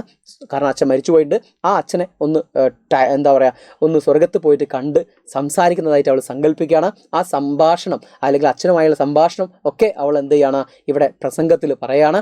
ആ ആളുകളോടുള്ള നന്ദി എങ്ങനെയാണ് ഞാൻ രേഖപ്പെടുത്തുന്നതെന്ന് ഈ പ്രസംഗത്തിൽ അവൾ പറയാതെ പറഞ്ഞു വെക്കുകയാണ് ചെയ്യുന്നത്. ഇത്രയേ ഉള്ളൂ സെൽമ ലാഗർലോഫിൻ്റെ ദ ഡെപ്ത് ഓഫ് ഗ്രാറ്റിറ്റ്യൂഡ് എന്ന് പറയുന്ന ഈ ഗംഭീരമായിട്ടുള്ള ചാപ്റ്റർ. മനസ്സിലായി എന്ന് വിചാരിക്കുന്നു ചാപ്റ്റർ. ഓക്കെ, അപ്പോൾ ഇതുപോലെയുള്ള ചാപ്റ്റേഴ്സുമായിട്ട് നമുക്ക് എന്ത് ചെയ്യാം, കൂടുതൽ ചാപ്റ്റേഴ്സുമായിട്ട് നമുക്ക് കാണാം. ഇതിൻ്റെ ചാപ്റ്റേഴ്സിൻ്റെ ക്വസ്റ്റ്യൻ ആൻസേഴ്സ്, അതുപോലെ തന്നെ എന്താ പറയുക, ഗ്രാമർ, ആക്ടിവിറ്റീസ്, എല്ലാ കാര്യങ്ങളും എവിടെ നിന്ന് കിട്ടും, നമ്മുടെ ആപ്പിൽ കിട്ടുന്നുണ്ട്. ഡീറ്റെയിൽഡ് ആയിട്ടുള്ള ക്ലാസ്സുകൾക്കും വേണ്ടിയിട്ട് നമ്മൾ ആപ്പിൽ നിങ്ങൾ എന്ത് ചെയ്യുക, ജോയിൻ ചെയ്യുക. Thank you.